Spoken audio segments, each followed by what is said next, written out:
Fishkabur military airbase, where the borders of Iraq, Turkey and Syria meet. 250 Iraqi Kurdish Peshmerga troops prepared for deployment to the front, where it's at its most dangerous. Most of their weapons are decades old, like their Russian transport helicopters.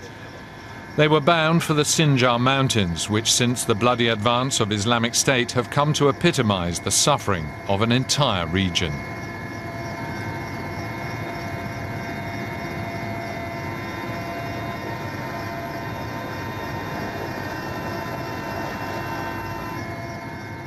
Since August, the Sinjar Mountains have been the last resort of Yazidis fleeing the murderous forces of Islamic State. Deploying the Peshmerga fighters to rescue the Yazidis, a highly risky operation. The helicopters come under attack so often that everything has to go extremely fast after they land. As soon as the fighters jump out, people are already rushing in. Anyone remaining in Sinjar is in deadly danger. On this day, Peshmerga started a successful offensive against more than 1,000 heavily armed Islamists and managed to evacuate 8,000 civilians in the next days. Although this offensive proved successful, many Kurdish forces have died in the fight against the IS terrorists.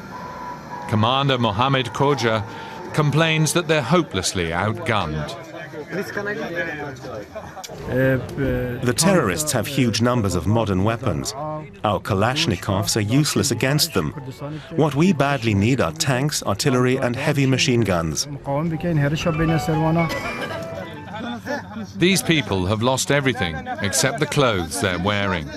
Their future is uncertain.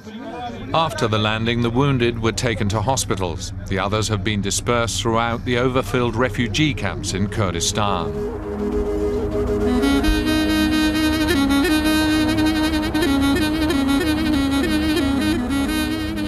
The region of Kurdistan has a wild beauty all its own.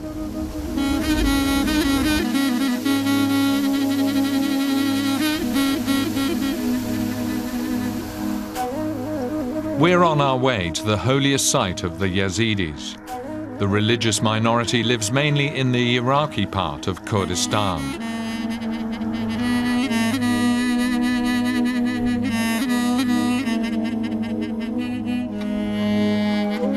We've been told this is a mystical place.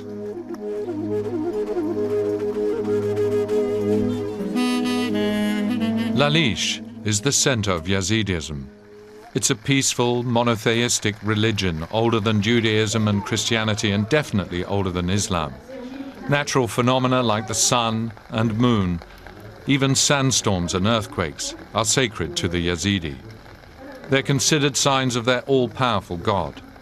Because the Yazidi have no single sacred scripture like the Bible, Talmud or Quran, radical Muslims see them as infidels and idolaters. From the outset, they've been persecuted by their numerous enemies.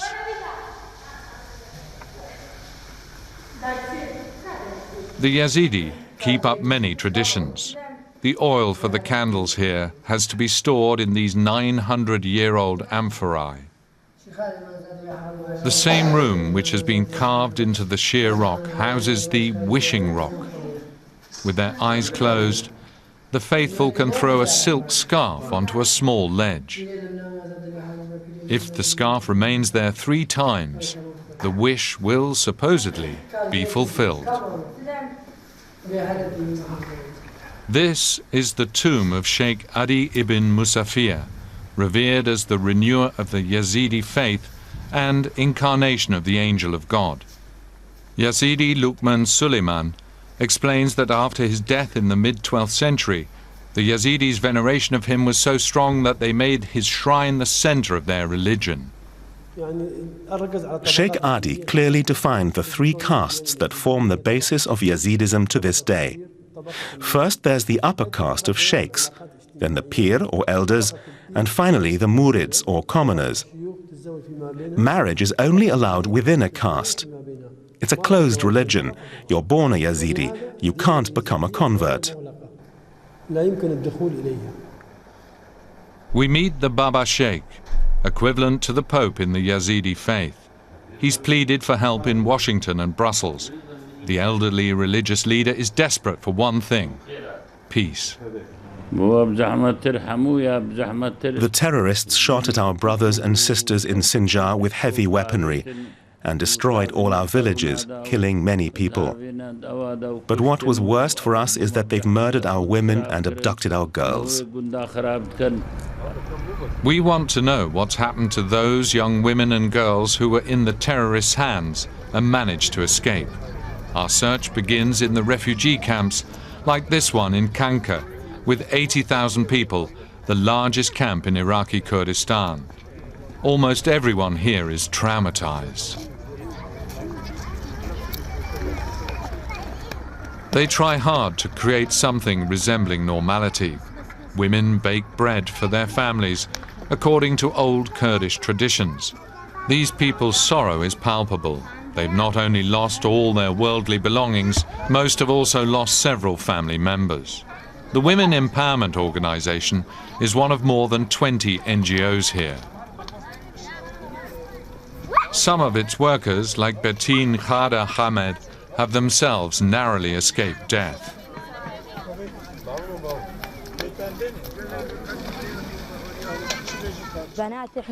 Many girls smeared their faces with dirt so they'd be so ugly the Islamists wouldn't abduct them. But unfortunately, they too were raped. That's what pains us the most. As a Yazidi woman, I can say that. We'd accept anything. They could kill us, slaughter us. But to be dishonoured in this way is the worst of all. 7 siblings, 7 orphans. Their parents were murdered by Islamic State. The oldest of them, just 17, is now head of the family. Now, the children are leading a dismal life in the camp. They have no one left. I'm too young to shoulder this responsibility. It's very, very hard for me.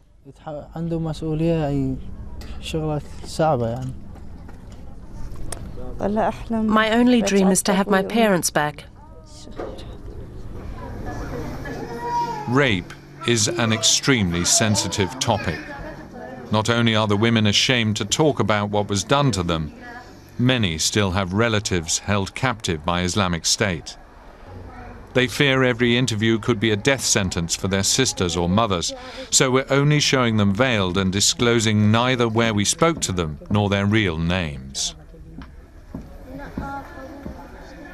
15-year-old Basima was abused for 2 months by a so-called emir and then sold on to another man.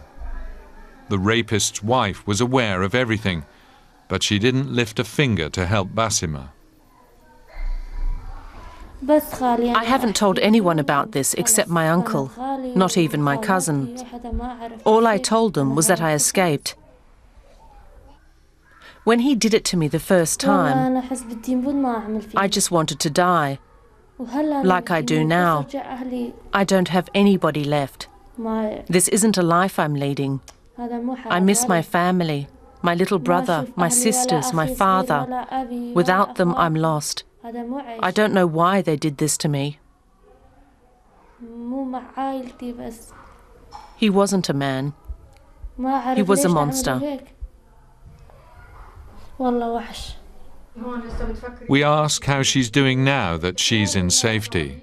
I keep thinking about my sister who's still in Mosul with IS. I can't stop thinking. Something in me is out of control. I can't do anything about it. What did she think at the time, we ask? I'm just a girl. What have I done wrong?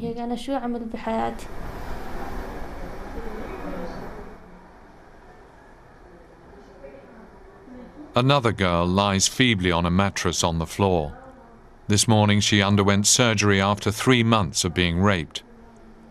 Only her sisters, Zainab and Hanin, feel strong enough to talk about their torments.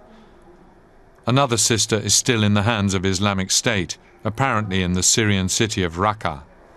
Testimony from the hell that Mosul has become. I tried to persuade him not to, but I couldn't stop him. He was too strong. I tried to push him away, but he was stronger than me. I cried out and begged him to stop, but he took a plastic hose and beat me black and blue. I can't describe what happened. I wished I were dead. These aren't human beings.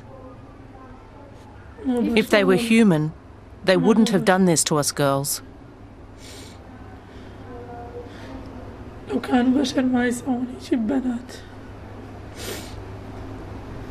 Does she think she can ever lead a normal life again?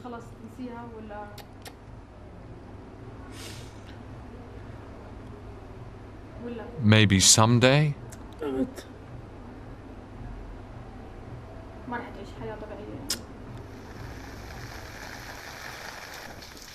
The Yazidis say this is the 73rd time they've faced the possibility of genocide, and this time it's worse than ever before.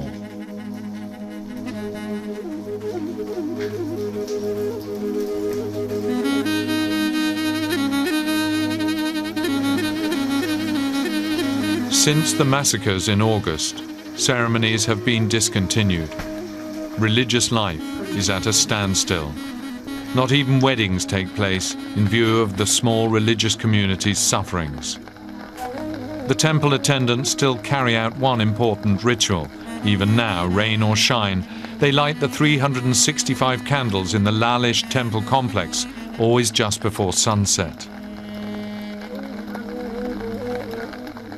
It's supposed to preserve the light of the sun deep into the night.